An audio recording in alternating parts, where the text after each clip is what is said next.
Hello, welcome back all. In between our introduction and now, I watched an excellent session on the full Mojitsi for the Hacksprint, and it's on Bitcoin wallet scrutiny and reproducibility. So being able to accurately reproduce, making sure that the dependencies that we should behind, say, a wallet, for example, a Bitcoin wallet, are behind it when you download and run that binary.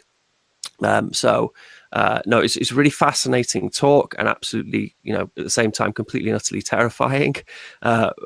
Obviously, I work on LM bits, and we have a fair amount of, well, not a fair amount, but we have some dependencies, and we're always very keen to ensure to use well-maintained libraries, but there is ultimately always a danger that somebody's going to inject some malicious code into a library of some dependency or other. So I have Leo with me now, and he's just going to talk through some of the research he's done in Bitcoin wallet scrutiny, and being able to reproduce and also share. You've made a website, Leo, which I thought was great. With some nice visuals and graphics. So really looking forward to, because obviously the full Mo Hacksprint sessions aren't shared on YouTube. So really looking forward to other people being able to access this information, because I think it's very important that we all remember how insecure our Bitcoin is a lot of the time. The audio dropped. What was that? The audio's dropped for me, is it? No, that's fine. Yeah. Okay. So yeah, thanks for having me. And I guess it's a shame we cannot refer to the presentation. So I guess I'll just redo a bit of that presentation here on your show. And just as a brief introduction, who am I? I'm a mathematician from Munich. And I worked in database, game development and stuff until I discovered Bitcoin. And since 5 years, I'm working, and since 3 years as a maintainer of a Bitcoin wallet. And in that function, I got to know a bit about security of Bitcoin wallets, and it's honestly quite scary. And that made me create the project Wallet Scrutiny last year. It's about a year ago, like a year and 2 months ago, that I launched it. WalletScrutiny.com is the name. And yeah, I'd like to show the project and discuss reproducible builds a bit. And for that, I'd have a screen share here. Let me get this quickly up. Where is that? So here's the screen share. I hope you can see it now. You see it there? Yep, we can see. Okay, cool. Yeah, so this is the website. The idea is it's tracking Bitcoin wallets on Android, and I hope to expand the service to other platforms or actually distribution networks. Because on Android, there is mainly one distribution network. So when I talk about Android, I actually talk about Google Play. I could be talking about the Amazon marketplace and about F-Droid and about other marketplaces there. And there's some Chinese ones that I don't know, and Arab ones. But the main dominant marketplace or distributor of binaries on Android is the Play Store. And that's what I'm tracking. And I'm tracking 240 apps that do Bitcoin and claim to be Bitcoin wallets. Many of them are not wallets in my consideration. So they are just interfaces to some Bitcoin accounts. And some of them are not even about Bitcoin, and some of them are portfolio trackers. So if the numbers don't add up to 240, that's because of not all of them are Android wallets. But here Here they are in 4 categories. So there is the custodial wallets. If you have a custodial wallet, it is not a wallet. It is Bitcoins that somebody has on your behalf, and he may or may not do what you want him to do with those Bitcoins. So be very careful with that. That's very much besides the point when it comes to reproducibility, which I will explain in a minute. The next category is wallets that do not share their source code.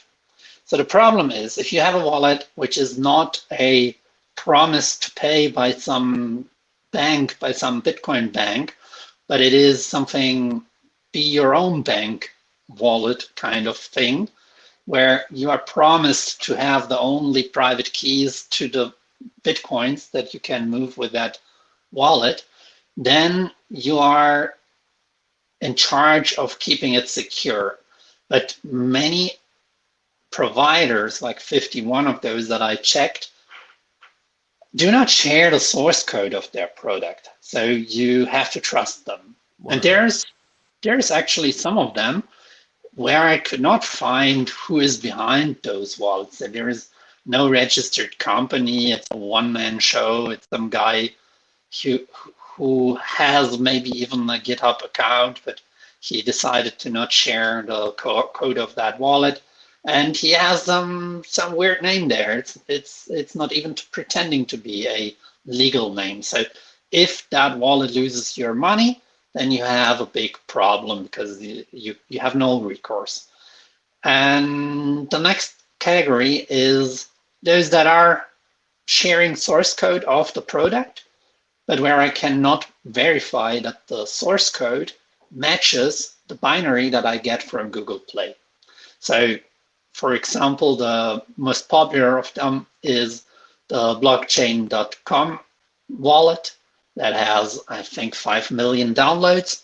And yeah, when you compile the source code they share, you get something completely different than what you get from Google Play. I mean, it's not 100% different, so there is certainly some overlap, but to steal your funds, some one line of change would be enough to leak your backup to some server, which could then empty all the wallets in one instance. So a good track record of a wallet is not really helpful when it comes to securing your Bitcoins. And so blockchain.com is a reputable company, I would say. They are certainly registered. They are big. They go to conferences. There's people behind that you would know. But if you look a bit further down the list, there is Samurai. They claim to be privacy advocates, so that's why they are super extra private. They don't share any information about the people behind it. And that wallet also is not reproducible. And I mean, I shared this information a year ago and I asked them, why is it not reproducible? And they only attack me, they only do personal attack on anybody who criticizes any of their features or products. So there are certainly wallets that I would trust more than others. So there's the registered one, which is the blockchain info. There is the long tradition Electrum wallet, which for reasons that I understand is not reproducible, where it's just hard to reproduce the build. But any wallet that is not reproducible has the possibility to introduce wallet stealing backdoors that will affect everybody at once. This is a very important concept here because many people say, oh, I'm using them since years and they are the best and I tell all my friends to use them. Yeah, sure, if you tell all your friends to use them and you do that successfully, then the money under management by that wallet is growing. So they have no reason to pull an exit scam. The exit scam happens when they are on the decline. So whenever people get get scared of the product, or if they say, oh, we have to abandon them because they do whatever shady stuff, that's when an exit scam will get very interesting for them. And maybe the wallet stealing code is not yet in the wallets.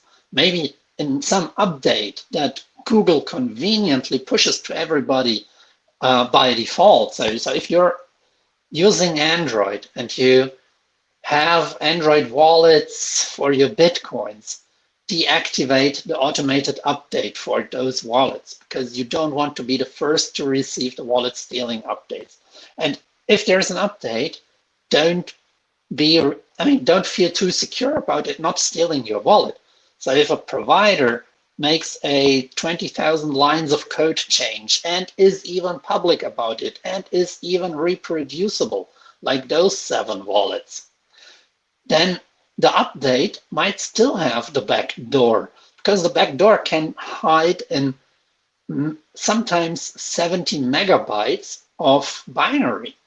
And those 70 megabyte of binary, they come from somewhere. And even if the source code itself is only 200,000 lines of code, all those wallets have dependencies. And those dependencies are another 100, maybe 100 projects. And those dependencies use dependencies themselves. So it's really a huge mess of code that all might steal your coins. And when you talk about incentives, every wallet has probably on average $100 in it. So if a wallet has 100,000 users, then that's $10 million to be had if you manage to hack it. And no developer gets so much money and he says, oh, $10 million, I wouldn't care. It's just very interesting for even the developers of all those teams of software. And not many of those teams are very security aware. So there is round button libraries. Okay, I want round buttons because it's nicer, or I want a shadow in my button, or whatever. Yeah. So if you use that library, if you're a round button library provider, you don't think much about security. Not like and also if you're implementing all these libraries, like often when you're developing, you err on ease of use, like what can you pull in with some easy function calls, as opposed to what might be the more secure button library, for example. So security is often at the back of people's minds when they're developing, say, a front end. Right. So on a team, you have different people. Like on the team where I work on my Cilium wallet, we have a front end guy. He never touches any crypto, but he's good with front ends. And so he adds libraries that make the picture loading smoother because as a wallet that is for profit, and we don't make profit of the users directly, we don't charge for the wallet. Yeah, we have to make the profit somewhere else, so we show ads, and those ads have to load smoothly. Yeah, and it has to all look nicely, and nice and smooth is something that comes with libraries. So those libraries, they are some extra code. Yeah, and then there is those wallets that support 100 million altcoins, and every altcoin comes with its own library, which is a it's a crypto coin specific software, which has a high likeliness in my regards to contain some backdoor. And that actually happened when BitPay got attacked by a library. So a library they used was abandoned by its maintainer. It was a 10 lines of code library. It was nothing, yeah. But the maintainer was bored of answering requests. So when somebody said, hey, I like your library, I would like to improve it, give me your keys. He said, yeah, fine, here, go make it even better. The guy turned around, made an update where it was leaking the private keys from Copay wallets. And Wow. Copay saw, if you see the screen shared here. And being upstream as well, that I mean that developer has no idea that the library he's relinquishing the control of is being used for these 10 lines of code are being used for something running BitPay. Oh, he knew it because BitPay is also open source. So that's when it's open source, you can find it easily. If it's not open source, you can still find it relatively easily because most wallets that I analyzed are not obfuscated. So you can dig easily into it. And even those that are obfuscated often do not obfuscate the libraries. So they obfuscate their own code, but they readily share the dependencies. So that's the scary part. So there's a huge attack surface. Or what I wanted to show here with the screen share. When you're developing, then you have the dependencies in a long list of dependencies. So like in Mycelium, that looks like this. You say, okay, here's my dependencies. Here's my own source code projects. And well, that is some, well, that might be from other repositories or our own. But then there is those that you define by name only. So that is kind of provider, the library, and the version. Yeah. And then the software that compiles it into an app asks a server, hello, give me the SquareUp retrofit 2, retrofit 261. And the server answers, here, there is a blob of binary, take it. Yeah. So that's how those binaries get into those projects.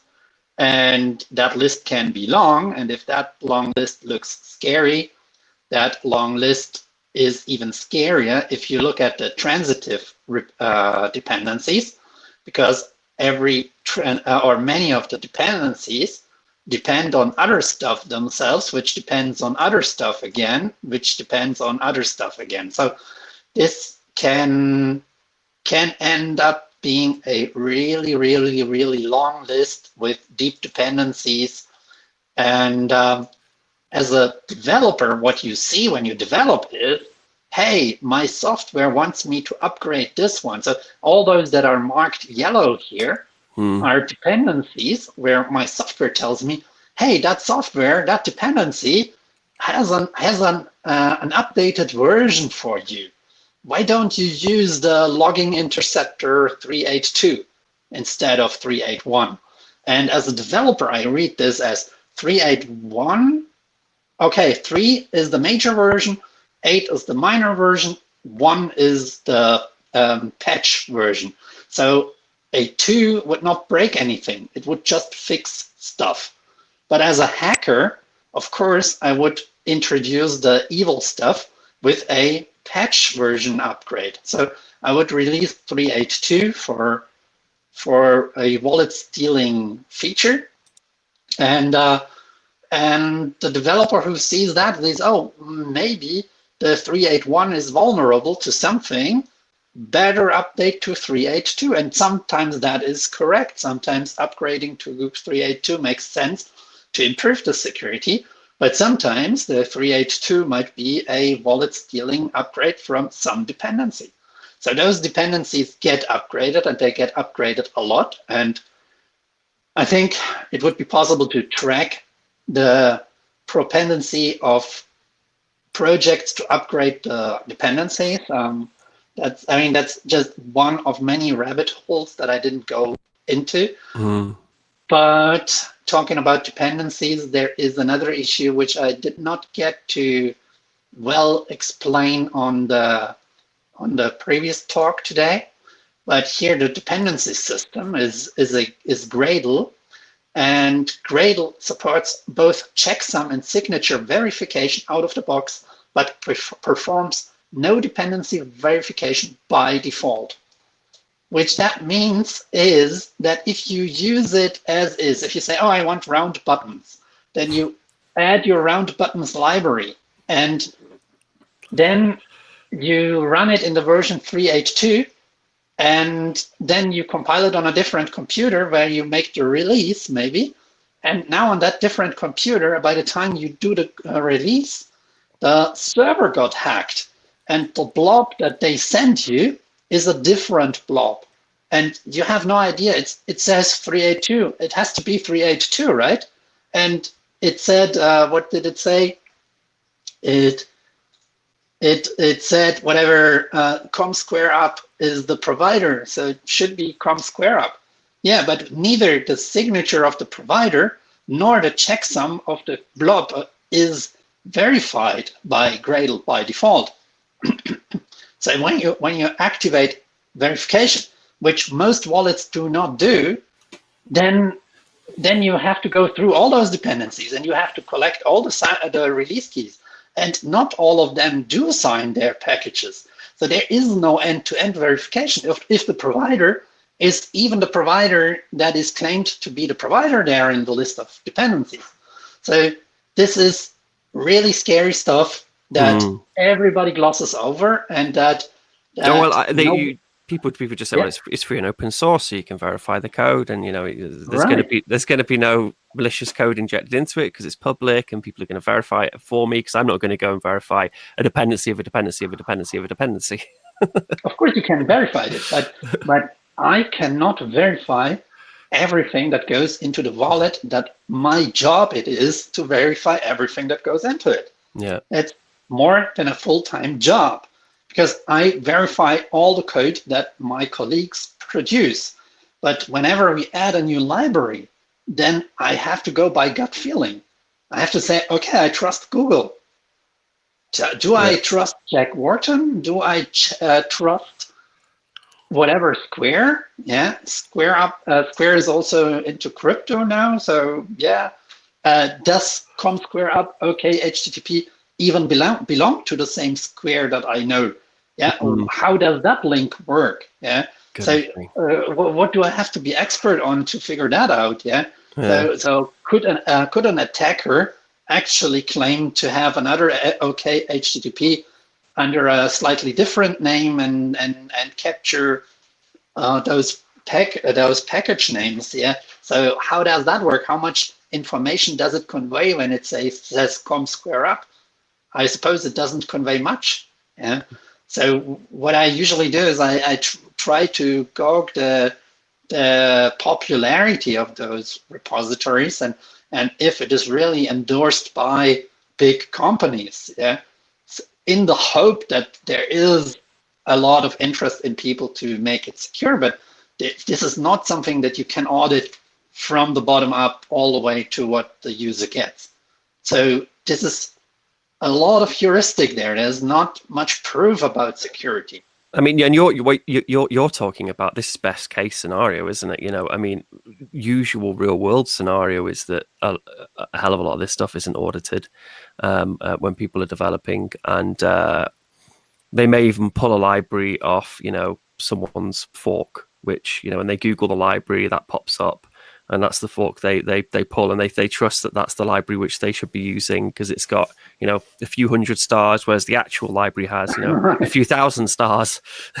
Yeah, no, sure. It's also, if you're more a front-end developer and not the security expert, then what matters is that the button gets round and better in 1 hour than in 5.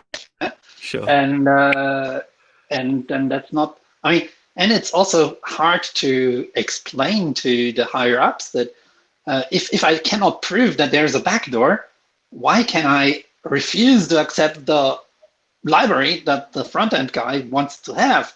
Yeah, it's like, yeah, but the images load smoother.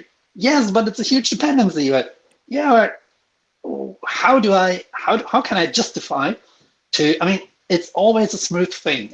I can never with absolute certainty say this is a no-go. I mean, I can say that, but I will get overruled. Certainly, it's if I cannot point to something really, really scary. So I mean, free and open source would be better than closed, obviously, because particularly exactly. with big, and a free and open source project which has been authored is better over one that is written by devs who don't understand security. But then, even in that best case scenario, it's still scary. There's still all these vulnerabilities, which are very sort of, if you're thinking through the prism of a black hat, then that they're all achievable goals, aren't they? To Absolutely, with the money at stake. Think about $100 million. What kind of attack could you mount to get at the users if you had $100 million? Yeah, we're just lucky that a lot of these criminal gangs on the planet aren't technically minded, I suppose. I think the good thing is also that people with $100 million, or that with people that have enough money, are not as likely to be that criminally minded as those that just dream of getting rich someday and don't really want to work. So just to cover again, so something which is reproducible. Explain again. What does that mean for a piece of software to be reproducible? A reproducible means that there is a way to create the binary from Google Play. So what is a binary on Google Play? On Google Play, you get APK files. APK files are basically zip files. And when you look into those zip files, they contain a meta info folder and a bunch of other folders. The other folders are where there is the actual runnable files, the binaries, where there is the layouts, where there is the graphics, where there is the strings and like the different languages and everything of that kind. And in the meta info folder, there is the signature basically. So the meta info folder contains a list of all the files contained and a signature of that file, which is the list. So if you reproduce a file, you cannot reproduce the signature. So if you reproduce an app on Google Play, you will reproduce everything except what is in the meta info folder. But the meta info folder doesn't contain any runnable code. It gets checked, but it is not something that can do harm to the user. Okay, I see. So it's just being able to rebuild that binary yourself. Right. On different platforms where the binary itself is not signed in a contained way, the reproducible build would mean that you get the exact same binary. So you compile it on your computer, you compile it on my computer, we compare the files, and they are just identical, as if I had downloaded the file from yours. Mm-hmm. No, I mean, I also like some of the terminology you use, and obviously, a lot of these you would class as account systems as opposed to wallets. But we're guilty in LM bits, like we call LM bits an account system, a lightning account system. But then the individual accounts we call wallets, which which you're probably right gives people, might give some people a false sense of security that it's not actually, that we're capable of running. Anyone running LM bits is capable of going into their databases and just debiting, taking adding funds or debiting funds or pulling the funds which is funding the LM bits from behind it, and it's very tempting as well. I mean, I even found myself, because I run lmbits.com, and that's like a just really a playground or an example of how that piece of software works, and it should be used in production. And we've got a big disclaimer which says that, run it yourself and all that stuff. But I find myself, if I needed like a chunk of change, this was about 4 or 5 months ago. I needed to make a large Lightning transaction, and I didn't have it in my Lightning wallet. But then I had my funding source for lmbits.com, and I was like, oh, I could just use that and then put the money back later. And then you take the money out, and then a little bit later on, you forget to put the money back. I did put the money back, and I thought I made a promise to myself never to do such a thing ever again, because it would be so easy. And I can imagine a lot of these wallets are guilty of that, particularly the account system ones, which aren't in fact wallets. They control users' funds, just to take a little bit of that balance, which is on your balance sheet, and spend it, knowing that there's more than enough money in there sloshing about, that as long as there's not a run on your wallet, you're always going to have funds, so people can feel like their funds are in your wallet and they're nice and secure. But these decisions are possibly made by one person or a small group of people, and it'd be so easy just to, like you say, if there's $100 million worth of funds available, not 100 million, but in one of these accounts, less, because in one of these custodial solutions. But if there's a large sum of money available, like it'd be very tempting just to pull some of it out, Yeah, that's. I cannot understand. I mean, there is other entities that might pull that money out. There is governments. If your system like the Coinbase or the Cash App has billions of dollars under management, then what might happen is when the government decides that that whatever certain countries may not withdraw anymore. Yeah. The funds of certain individuals is to be confiscated, whatever. Yeah. So, we don't like Chinese anymore. So yeah, that's something I would only use for buying Bitcoins and then move it to my own wallet under my control. And better on a hardware wallet than on a software wallet. Do you think that Lightning Network, because there is a lot of people using custodial services on Lightning Network, because obviously it's for smaller amounts, so they feel more comfortable holding smaller amounts on in a custodial wallet, like a wallet of Satoshi. I find it catastrophic that people take this trade-off.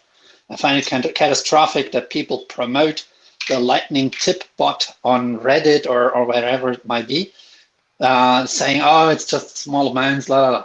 If it doesn't matter, don't bother me with your 10 Satoshi donations. It's just spam. Don't bother, please. Yeah. And if it's worth anything at all, then please use a wallet and not some custodial solution by a guy you have no idea who it is in real life. You should KYC your custodial wallet provider. Nobody does that. People assume that Coinbase and people know Brian Armstrong and the guys behind those big ones, but there's so many others that have really many users. Like here's the second chart where you can see the wallets scaled to their download count. So the Binance CurrencyPH, which one is this one? BitX, I have no idea what that is. Never heard of that. It's amazing. It is Luno. Oof. Luno has, 5 million downloads. Yeah. Good God.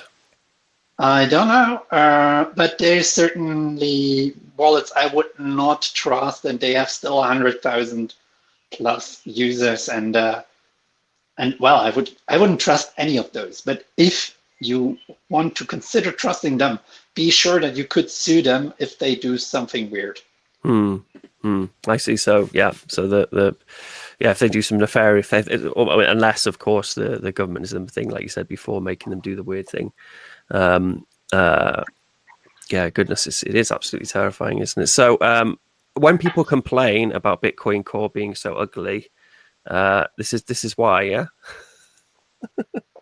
I suppose. It's not easy to make all the fancy things that the latest whatever video games have. Yeah. What about the other question I had? So mirrors, where you're actually pulling the software from on some of these big projects. Is it easy to kind of intercept them? Intercept what? Like a mirror for the software you're downloading. So wherever you're actually pulling the repo from, like if it's some library which you're using, some unknown library, could that that's a relatively easy thing to intercept too? I assume not. I assume this is all using SSL. But there is another funny thing about that, because you asked. So if you define your dependencies, then you do not only define dependencies, but you also define where to find the dependencies. And that goes, where does that go? That goes here.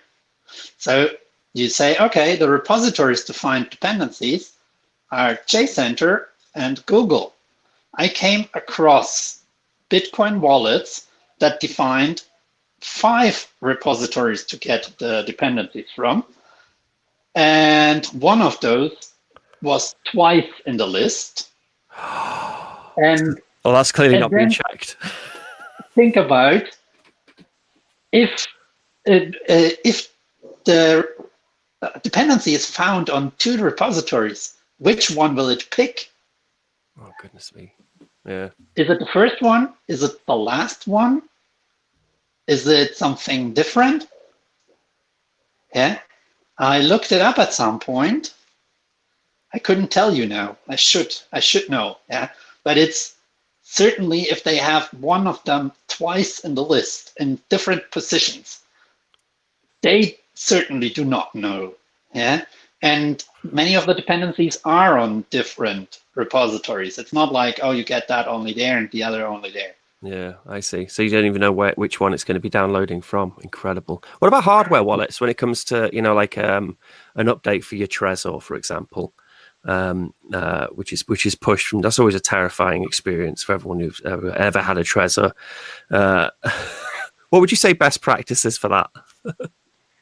Well, hardware wallets have a very different model of security. I mean, the hardware wallets usually verify the provider signature for the firmware updates.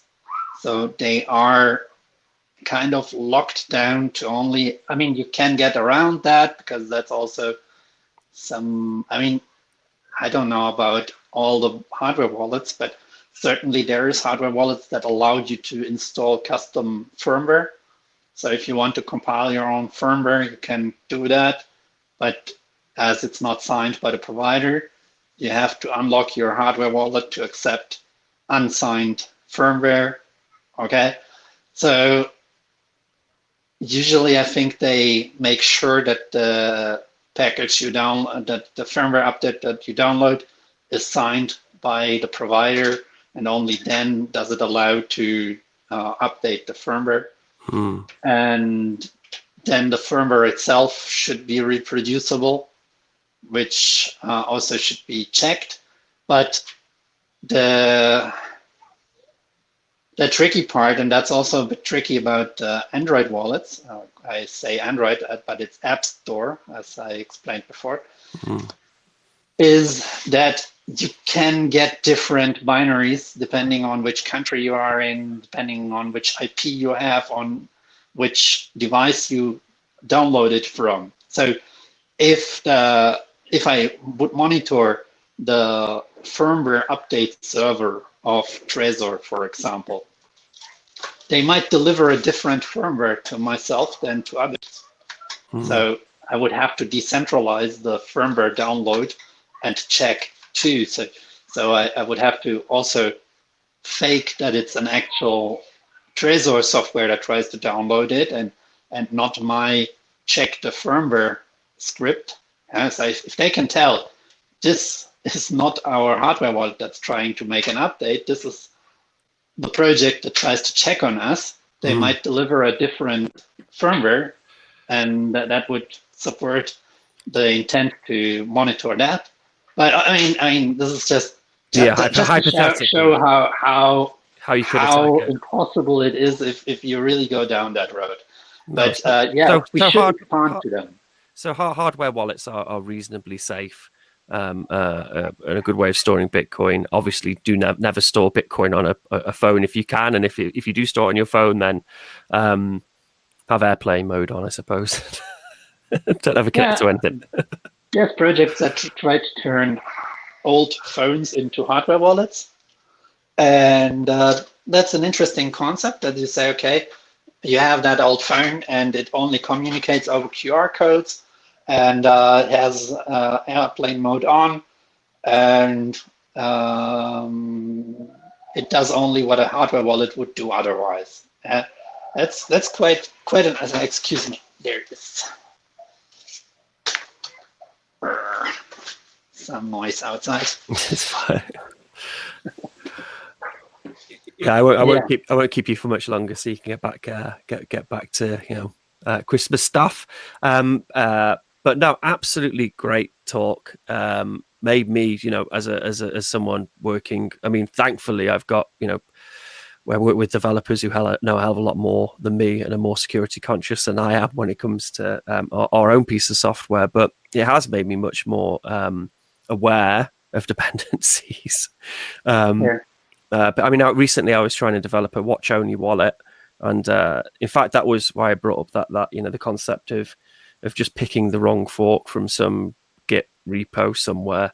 I can't remember what I was looking for, but I was looking for some Bitcoin-related watch-only functionality which I could use, and I found like loads of copies, sort of almost trying to spoof the actual original,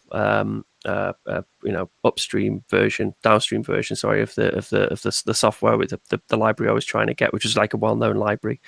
But yeah, thankfully, this is who's working on a team of an open source wallet project is also very important. I think you're a credit to Mycelium, and they're lucky to have you working on their team.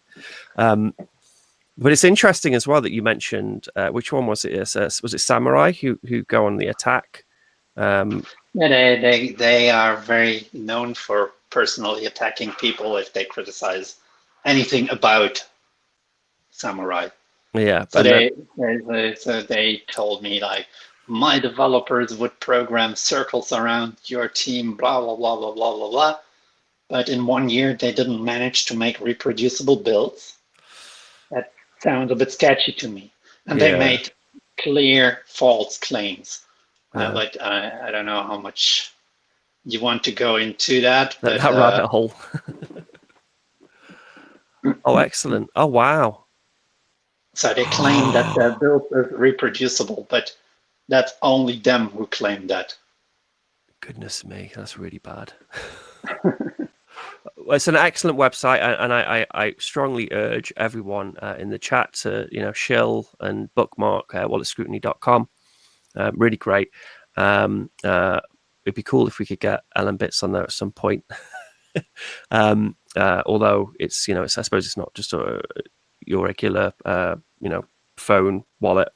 Do you have desktop wallets on there as well, or desktop wallet solution? I want to get there, but that's the tricky part, because, as I said, I'm currently looking into Google Play wallets. What should I look to when I go for desktop wallets? Oh God, yeah. I mean, Bitcoin Core recommends to download from Snap. But if you're on Debian, you might get it from Debian. If you're on Arch, from Arch, Ubuntu. If you're on Windows, I don't know where you get it from, probably from the website directly. If you're from, or any of those clones of it. And I mean, there is no repository to monitor. No. So if I have a repository to monitor, then I can check, okay, what do they provide? Do they provide just one binary, or do they provide binaries for different architectures? How much is that? I would love to expand to, for example, Snap, as that's the recommended way to get Bitcoin Core. And then I would have to check how many other Bitcoin wallets are on the Snap repository. But if that's not many, and certainly for Linux, the distribution channels for Linux as a whole are much more fractured. No, not fractured. Yeah, so chaotic distributed. Yeah, there is not one go-to repository like on Google. Yeah, sure. Yeah, Snap's an interesting one as well, because I find myself trusting Snap a lot because it's easy, and to install software through Snaps is a lot easier than using a lot of other ways of installing on something like Ubuntu or Linux. But obviously, those Snap projects, a lot of them are just maintained by somebody who's made that. Could be anonymous. Yeah, it could be anonymous. Could be completely and utterly anonymous, and you shouldn't trust them at all.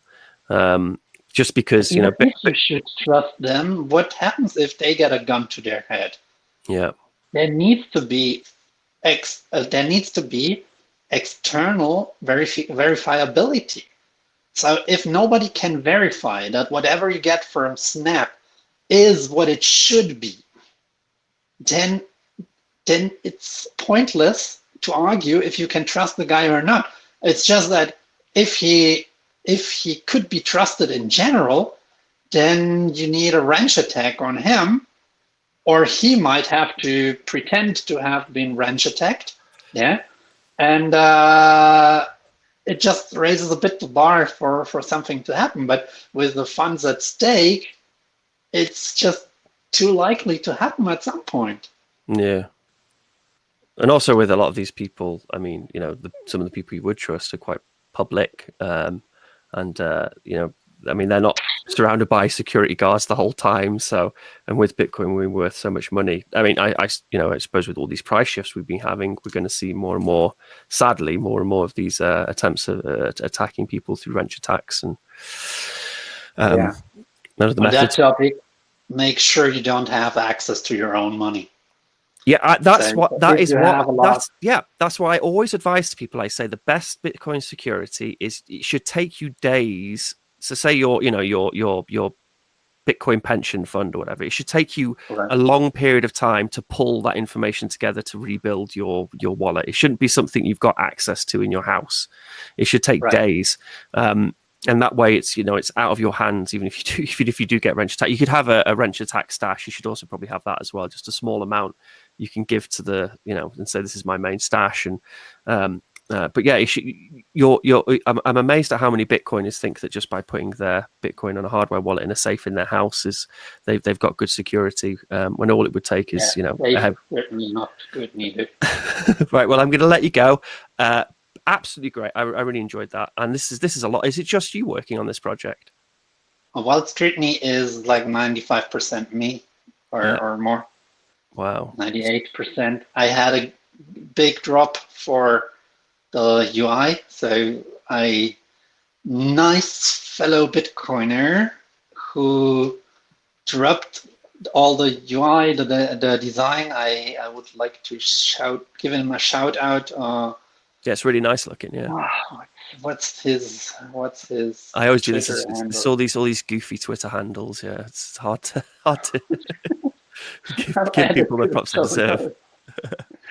I'm always doing that as well because I'm a very visual person, so I know people by their Twitter, profile pics, but not their weird Twitter handles. So I'll say, oh, this is an amazing project with this guy. What's the name? Here, VSWEE. What is it? Sorry. VSWEE. There we are. So everyone dropped that guy a follow. Yeah. And because I mean, it really. I forgot your handle. it really does look fantastic. It really does look great. Yeah, again, I mean, the content's brilliant. So thank you very much for hopping in this chat. And I look forward to seeing the project. Oh, there we are. I look forward to seeing the project progress and grow and inform more people that they should be very careful where they put their Bitcoin. Okay. Thanks for having me on, Ben, and have a good evening. Yeah, cheers, man. Bye. Bye. Okay, stream ended.